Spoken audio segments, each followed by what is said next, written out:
porque vemos cruzar por aquí a Santiago Krill. Diputado, unas declaraciones sobre su reunión. Permítame un momentito, querida Nancy, sobre su reunión con el secretario de Gobernación. Diputado, ¿cómo le fue con el secretario de Gobernación ayer? Bien, fue una reunión justa para la apertura del diálogo, para establecer el método de trabajo, y convenimos que íbamos a intercambiar agendas la próxima semana, y a partir de eso el diálogo político se va a iniciar plenamente y va a regresar al país. ¿No se cae con esta apertura del presidente que le pide al secretario de Gobernación, Adán Augusto, que lo reciba, esta narrativa de algunos de su partido, del PAN, de que se trata de un dictador, que se trata de un golpe de Estado, que Andrés Manuel López Obrador es un tirano? ¿No echa por la borda esto? Yo creo que lo que necesitamos hacer es precisamente dejar atrás agravios pasados, situaciones pues, que obstruyen el diálogo. A ver, en todas las democracias modernas, el instrumento natural para hacerlas avanzar es la democracia. Y la democracia no se puede concebir sin dialogar, es como una entrevista sin diálogo. ¿Podría haber una entrevista? Claro que no. Pues de igual manera, no puede haber democracia si no hay diálogo, si no hay acuerdos, si no hay acercamientos. Entonces yo creo que es lo que necesita el país. El país no necesita que estemos polarizados, divididos, peleados, unos buenos, otros malos, unos leales, otros traidores. Eso, pues eso a quién le sirve, eso qué empleos da, a quién hace mejor, quizá a los egos de algunos y a sus resentimientos y odios. Bueno, pues que se queden con eso ellos. Nosotros, que podemos desprendernos de los agravios pasados, queremos dialogar por el bien de México, queremos arreglar los temas de seguridad, de economía, de salud, y a eso vamos. ¿Se refiere usted en esto que está diciendo al presidente del PAN, Marco Cortés, que sigue insistiendo en que ha sido un desastre este gobierno en 3 años? Él ya lo dijo con muchísima claridad y lo reiteró. El diálogo está abierto, el PAN asume ese diálogo, y el que va a encabezar el diálogo, ni más ni menos, es nuestro presidente nacional. Muchísimas gracias, me voy.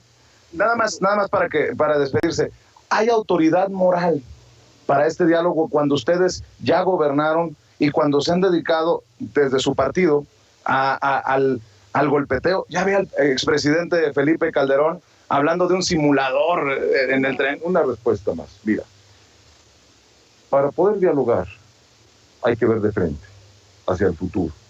Si nos quedamos en el pasado no resolvemos nada. Eso ya está resuelto. ¿Hay panistas en el pasado? Lo que se dijo ya se dijo, y lo que está ya está. El panismo es el de hoy hacia el futuro.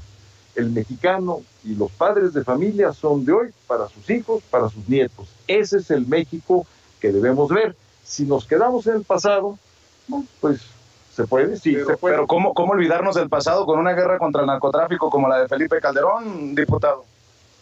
Todo lo que está en el pasado y que se pare no ayuda para el diálogo. Muchas gracias, compañero. Le agradezco por haber parado acá y tener la deferencia. Con mucho gusto, además lo hago, y cuando pueda, aquí me ves. Gracias. Gracias. Santiago Krill, diputado de Acción Nacional.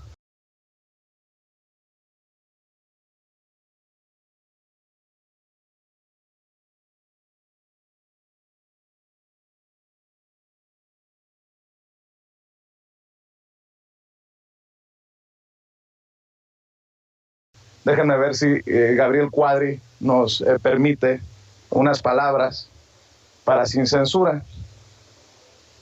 Gabriel Cuadri, a quien vemos en el teléfono, a ver si tiene unos minutos para nosotros.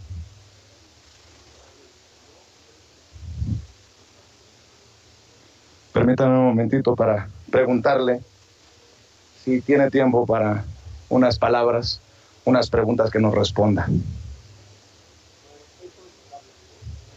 Diputado,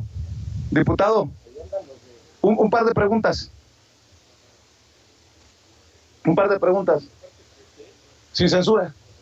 Digo, no va a ser una entrevista a modo, ya se imaginarán. Pero,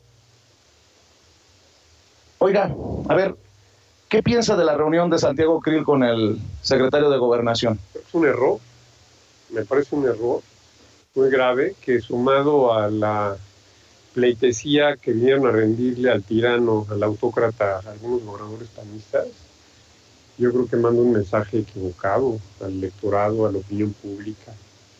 Me parece que son errores graves que hay que rectificar. Yo no creo que se deba ni que se pueda dialogar con un gobierno corrupto, mentiroso, avieso y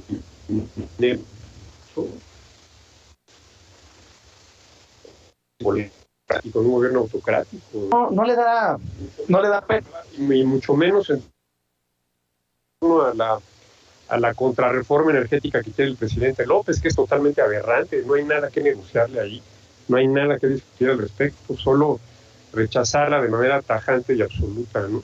¿No le da pena, diputado, seguir apostándole a lo del tirano y al dictador? No, porque es un hecho. No, yo no estoy apostando, simplemente estoy haciendo una observación y calificando algo que es absolutamente real. Qué jodida este autoritarismo, qué jodida esta dictadura en la que le abren la puerta a la oposición para dialogar, ¿no? No le abrieron la puerta a la oposición para dialogar. Yo creo que la oposición fue a buscar, pues, digamos, espacios de diálogo, que me parece que ya lo dije, es algo equivocado. Y pues en todo caso, el diálogo tendría que ser buscado por el propio gobierno. Es un gobierno que no ha buscado el diálogo con nadie, que no escucha, que no intercambia puntos de vista, que no cede o que no tiene ningún espacio, digamos, para concurrencia con las oposiciones, con gente que piensa distinto. Es un gobierno que ya lo vimos, que polariza, que divide, que genera enconos, agravios, que genera resentimientos, rencores y que está llevando al país a la ruina, ¿no? Una dictadura. Es una autocracia, es un autócrata, con visos de convertirse en dictador. Ya lo vimos con el acuerdo sobre los proyectos de infraestructura, donde está pasando por encima de la Constitución y de la ley y pretende gobernar por decreto en un estado de excepción. Eso solo ocurrió con Chávez, ocurre con las dictaduras de Cuba, de Corea del Norte, de Irán, de Venezuela, ¿no? Solamente ocurre ahí. ¿Qué se siente ser exhibido, diputado, con mucho respeto se lo digo, en la mañanera, en tal vez el espacio más visto a nivel nacional? Algo que le agradezco mucho, quiere decir que me tiene presente por alguna razón y pues eso me da visibilidad, lo cual se lo agradezco, ¿no? ¿Ha sido exhibido usted como racista por aquel tuit sobre Chiapas, Guerrero y Oaxaca? Prefiero que me exhiba a que me ignore, ¿no? O sea, ¿usted prefiere ser visto como racista? No, yo no soy racista, todo el mundo lo sabe, yo no soy racista. Pero, ¿y ese tuit, en algún momento? No tiene nada de racista el señalar que 3 estados son los más pobres del país y que tendríamos... Lo señaló como lastre. Bueno, eso es algo con lo cual el país tiene que lidiar, porque son estados de una pobreza histórica, centrada, ancestral, permanente, y que no atinan a salir del hoyo, a diferencia de otros estados prósperos en México que han logrado aprovechar las oportunidades que han brindado el modelo económico que teníamos hasta hace algunos años, ¿no? Me parece una tontería seguirle llamando al presidente López. No, porque así se llama, yo soy Cuadri, él es López. Pero y Calderón es Calderón, y Peña era Peña, y Cedillo era Cedillo. Pues él es López, yo soy Cuadri. Él se refiere a mí como Cuadri, ¿no? No dice Gabriel Ricardo Cuadri de la Torre, dice Cuadri. Así me llamo, y no me da vergüenza mi nombre. Pero no es una forma despectiva de referirse al presidente. Así nos hemos referido a todos los presidentes en este país. Peña Nieto no. Le decíamos Peña, yo le decía Peña, todo el mundo le decía Peña. A Cedillo le decíamos Cedillo. Entonces, bueno, si el señor presidente le da vergüenza su nombre, pues ese es otro problema, ¿no? Pero él se llama López. ¿Usted es de los que piensa como Denise Dresser que se dio un golpe de Estado? Es un intento de golpe de Estado. El acuerdo de Marras es un intento de golpe de Estado. No le falta a Denise Dresser como académica a la honestidad intelectual cuando se habla de golpe de Estado. No, para nada. Denise Dresser es una gran escritora, una gran analista política, y yo le tengo todo el respeto del mundo, y yo creo que es muy, muy acertada en sus opiniones. ¿En qué momento está la oposición, Gabriel Cuadri? Un momento difícil, complejo. que me parece que tenemos que salir adelante, tenemos que buscar formas de pues deshacer entuertos, como estas equivocaciones que acabo yo de comentar, y mantener la unidad y tener un... ¿Usted es de los que respalda a Marco Cortés? Sí, yo le agradezco a Marco Cortés que me haya abierto el espacio en el PAN, y en ese sentido pues, es mi presidente y lo respaldo, ¿no? Dicen en el argot que a los que cambian así como usted son chapulines. ¿Usted se considera así? Yo no he cambiado de nada. ¿No fue candidato de Nueva Alianza? Pero yo no fui miembro de Nueva Alianza. Yo nunca fui miembro de Nueva Alianza. Yo fui ahí porque me invitaron a ser candidato a la presidencia. ¿El Bester Gordillo? No, Luis Castro, el presidente del partido, que en ese entonces existía, ya no existe. Y además ya no existe Nueva Alianza. Entonces... ¿Va en ese mismo camino el PAN a desaparecer? No, para nada. El PAN se va a consolidar como la primera fuerza opositora, ya lo es, y lo va a seguir siendo, y vamos a ganar en el 2024, con la coalición con el PRI y con el PRD, y espero que con Movimiento Ciudadano. ¿Y con la línea de Claudio X González? Pues él participa, es un opositor notable, al que yo admiro, tengo una relación con él muy, muy productiva. ¿Ha hecho algo el presidente Andrés Manuel López Obrador que se le deba de reconocer? Pues la verdad es que no se me ocurre nada, francamente. Ha sido el gobierno más... La ayuda a los adultos mayores, a los discapacitados. Eso viene desde hace mucho tiempo. Ustedes han votado en contra de eso también. Destruyó toda la política social que había sido exitosísima. Sí, y por eso hay tantos millones en Estados Unidos. Perdóname, por ahí están los datos del Coneval, velos. La pobreza se redujo en aquellos años, ya ha aumentado en tiempos de López. Entonces, bueno, si el señor aumenta la pobreza, ¿cómo podemos decir que está con los pobres, no? Es un fracaso su gobierno en economía, en seguridad, en salud, en educación, en medio ambiente, en energía, en política exterior. Dime en qué no es un fracaso. Dime una cosa en la que no sea un fracaso el gobierno de López. Se lo estoy preguntando yo a usted. Ayúdame a pensar, ¿no? ¿En qué no es un fracaso? Oiga, diputado, por cierto, ¿cómo le fue en sus vacaciones por Glasgow? No fui de vacaciones, fui a la COP26. Estuvo largo el periodo vacacional, ¿no? No, duró la COP26 2 semanas y yo solo fui 10 días. ¿Y eso en qué le beneficia a sus representados en la alcaldía? Voy a representar los intereses de la sustentabilidad, de la competitividad y de una verdadera política exterior mexicana. Voy a hacerle ver al mundo que tenemos un gobierno que está traicionando los principios más elementales de convivencia planetaria, un gobierno regresivo, autocrático, inepto, que está violando los tratados internacionales, como el Acuerdo de París en materia de cambio climático.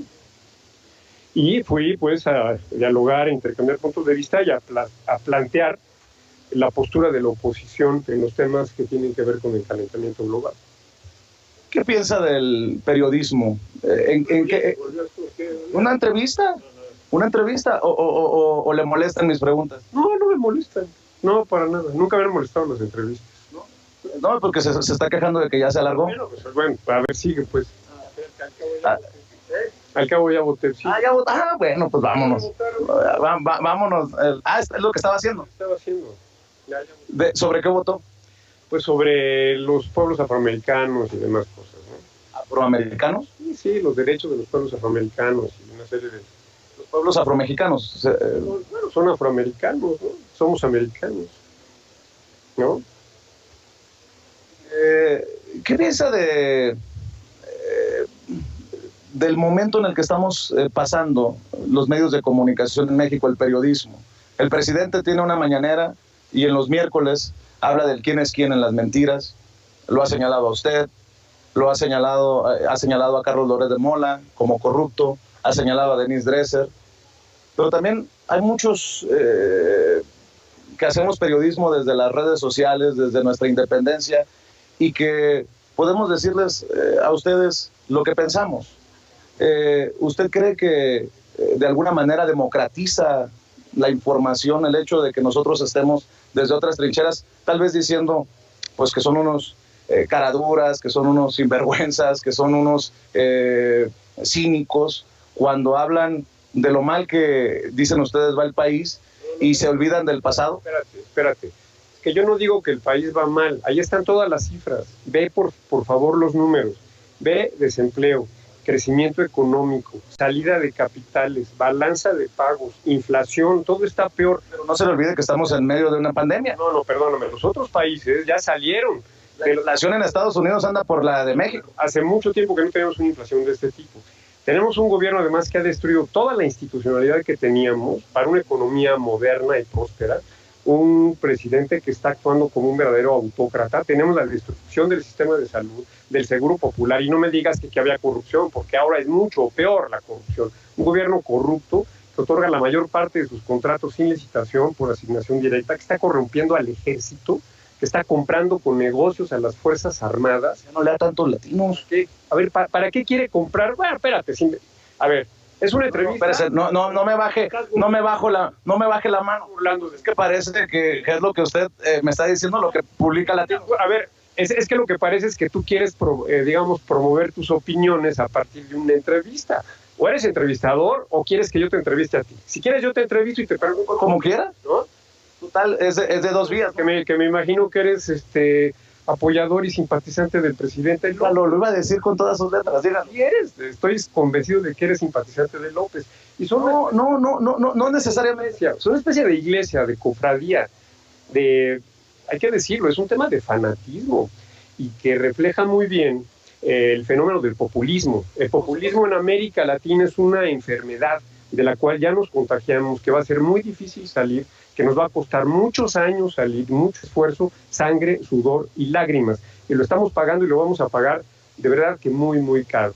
Ir a México va a ser muy difícil. O sea que decir a los cínicos, a los corruptos, es ser seguidor de López Obrador. ¿Cómo les dices así a los hermanos de López Obrador, a todos sus funcionarios? Que se tenga que investigar, que se investigue. Ahí está la corrupción. El señor destruyó el Sistema Nacional Anticorrupción, ¿sí? Da la mayor parte de sus contratos por asignación directa. Promovió y promulgó un acuerdo para lograr total opacidad y falta de rendición de cuentas en los proyectos y contratos del gobierno, declarándolos de seguridad nacional de manera espuria y anticonstitucional.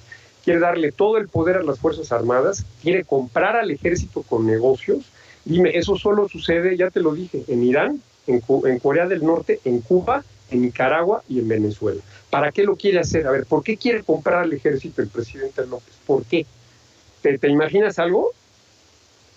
¿Por qué lo hace? Contéstame. ¿Por qué crees que lo está haciendo? ¿Por qué crees que está militarizando al país? ¿Con qué razón?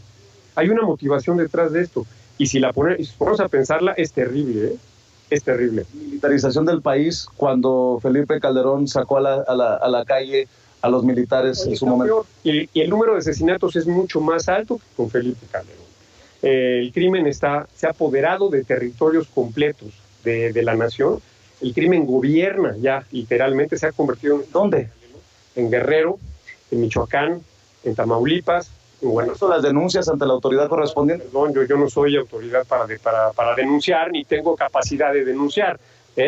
No tengo esa capacidad, todo el mundo lo ve. La elección de junio la ganó Morena gracias, en muchos lugares del país, gracias a la acción y a la operación del crimen organizado. Yo sí me consta porque lo vi en Baja California Sur.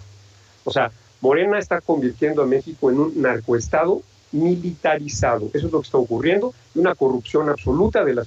está pretendiendo corromper a las Fuerzas Armadas, y eso es terrible. Te hago la pregunta, ¿por qué lo está haciendo? ¿Por qué? Contéstame.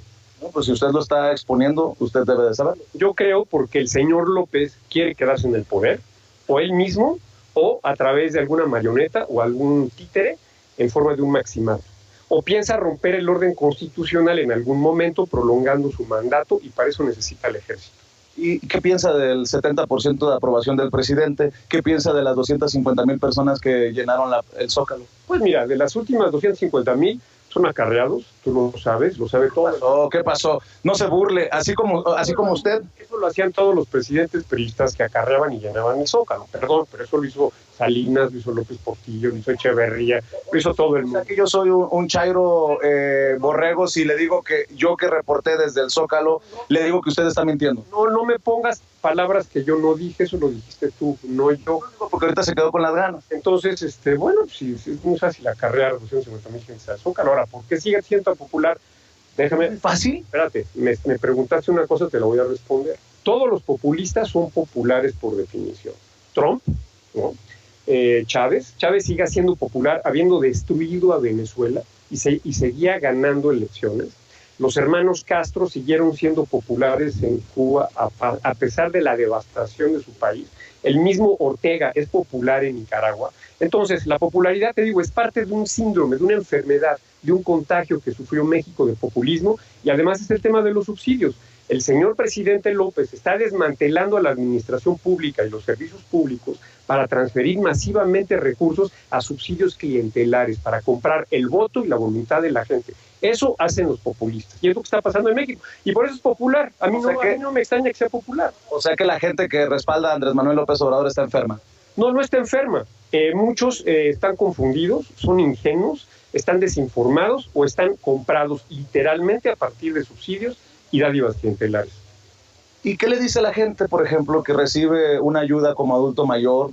O qué, Eso lo inventó el presidente López. Y ayuda a las personas con discapacidad. Eso se inventó desde hace mucho. Las pensiones a los adultos mayores vienen desde hace mucho, no son invento de López. Eso ya estaba. Es más, López destruyó la política social, destruyó Progresa, Prospera, que eran programas efectivos para reducir la pobreza.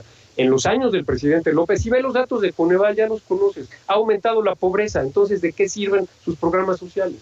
¿De qué sirven? Déjeme para cerrar. Contéstame, ¿de qué sirven? No sé, pues usted dígamelo a mí. No, pues no sirven, porque ha aumentado la pobreza a pesar de sus programas sociales, que son, a pesar de la pandemia, ¿no? Son clientelares, opacos, sin rendición de cuentas, sin monitoreo, sin evaluación independiente, y son un escándalo de corrupción.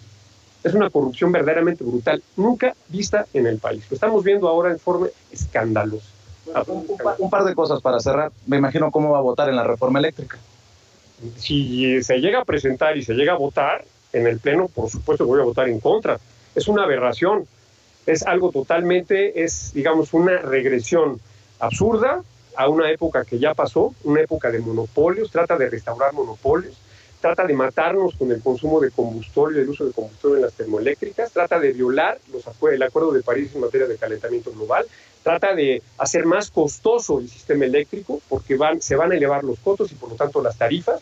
Pero la reforma energética de Peña Nieto prometía una baja en las tarifas. ¿Se bajó? El costo de la electricidad generada en el país bajó espectacularmente. Ve, por favor, los resultados de la tercera subasta de largo plazo de energía limpia y ve los precios que se obtuvieron, los más bajos de la historia, $20 por megawatt hora. Nunca se había obtenido eso. Mientras que, fíjate, son aproximadamente $400 por megawatt hora. ¿Sabes a qué costo generas la Comisión Federal de Electricidad?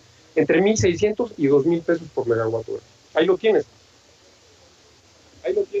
Don Cuadri, por favor. Y checa los datos. Oh, por favor, no ofenda la inteligencia de la gente. Checa los resultados de la tercera subasta de energía a largo plazo de energías limpias de 2017 y ve los precios a los que se está generando energía en el país y ve los costos de la CFE que están publicados por la Comisión Reguladora de Energía. No te lo estoy inventando. Checa, Diego. Si vas a entrevistarme, pues ten los datos a la mano. Entonces, si quiere generar energía...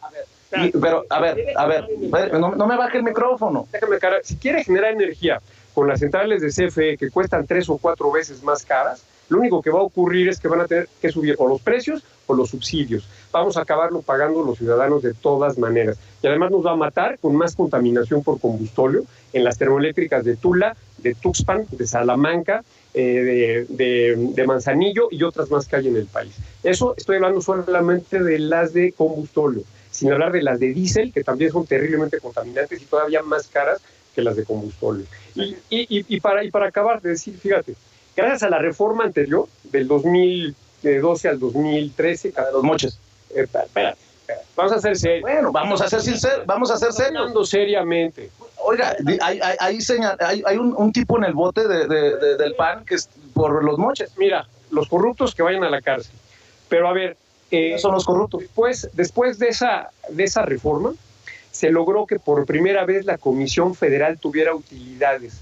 La CFE ganó del 2015 al 2019 $260,000 millones. ¿Sabes qué pasó ya en 2020? Ya perdió dinero y este año también va a perder dinero. Eso es fortalecer a la CFE. Este gobierno está saqueando y destruyendo a la CFE. Además de todo, o sea, es como paranoico, es como esquizofrénico, porque dice una cosa y hace otra. Quiere fortalecer a la CFE y la tienen pérdidas en números rojos, cuando que en 2019 estaba en números negros, cuando que la CFE ganaba dinero. ¿Por qué pierde dinero hoy? ¿Por qué? Desde que está esta administración, entonces dicen mentiras. Déjeme cerrar porque obviamente ni usted me va a hacer cambiar de opinión y ya tenemos mucho público, ve, nada más, déjeme mostrarle. Déjame mostrarle.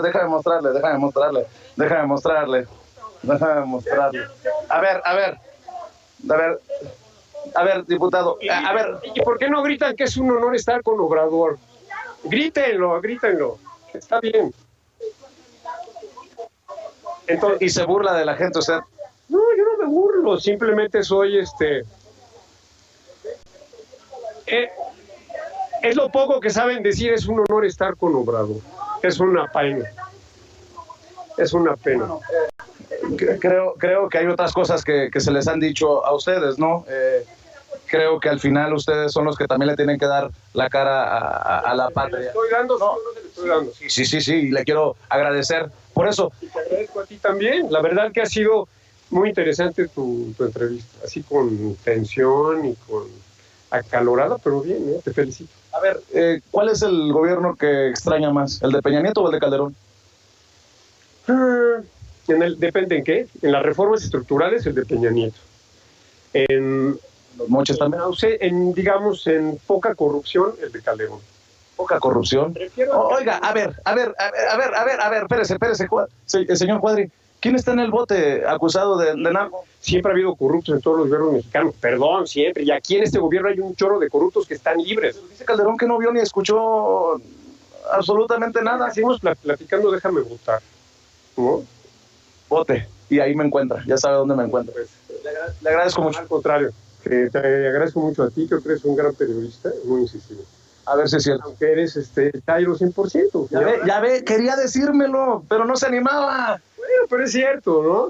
Es el apelativo ya popular que se han ganado a punto. Si ser Chairo es estar en contra de sinvergüenzas de su partido y de... No, claro que sí.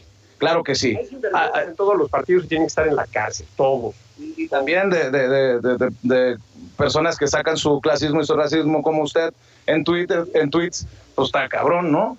Bueno, ¿y qué me vas a juzgar a mí por opiniones en Twitter que además no corresponden a lo que estás diciendo? Decir que son los estados más pobres del país, que siempre lo han sido, que tienen una pobreza ancestral no resuelta, que no contribuyen a resolver sus problemas y que tenemos que hacer algo con ellos, no es ser racista, perdóname. Yo nunca usted hablé de razas. Bueno, habló de lastre para el país. Pero yo nunca hablé de razas. Pero habló de lastre. Más hablo de razas. Habló de lastre. No existen las razas. Bueno, entonces puede no ser racista, pero clasista.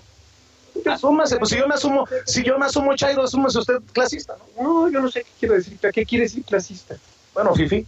Que digamos que estoy y que reconozco el éxito que han tenido estados como Aguascalientes, como Guanajuato, como San Luis Potosí, como Nuevo León. Guanajuato se está cayendo a pedazos por la violencia. La violencia, pues es de competencia federal. No toda. El Estado es terriblemente exitoso en materia económica, tiene la industria automotriz de las más poderosas del planeta, y los otros estados que he mencionado también han sido muy exitosos. Yo pregunto, ¿por qué esos estados son exitosos y prósperos y los estados del sur son pobres? Dime, explícame por qué. ¿Por qué? Y siempre han sido... Porque no se le ha invertido. Y no me digas que es por culpa del gobierno, por favor, y que tenemos una deuda social y que no invierte. ¡Claro! Por favor, el 98% de los presupuestos de esos tres estados provienen de participaciones y aportaciones federales, que es dinero de todos nosotros, no es dinero que generen ellos, lo generamos todos nosotros, el resto del país, ojo. Entonces, te vuelvo a preguntar, ¿por qué son los más pobres de México? ¿Por qué? Porque nunca se les había volteado a ver. Por favor, entonces es culpa de otros, no de ellos. Oigan, ¿sigue soñando con ser presidente de la República? Sí. Sí. Por supuesto que sí. ¿Va a ser candidato? Voy a ser candidato. ¿El de Claudio X González? No sé, pero quiero ser candidato. Bueno, admítame, yo ya le admití que soy Chairo. González es el candidato, lo voy a apoyar. ¿Claudio X González candidato? Si él fuera candidato, lo voy a apoyar. ¿Y Lorenzo Córdoba? Él no quiere, pero también lo apoyaría, pero evidentemente él no quiere. Pero Claudio creo que sí quiere. Acepte que soy FIFI, pues. Yo ya acepté que soy Chairo. Bueno, que ya acepto que soy FIFI. Dale, le agradezco. Gracias. Gracias. Gabriel Cuadri, hablando con nosotros sin censura en una conversación que tuvo mucha audiencia aquí a las afueras del salón de votaciones.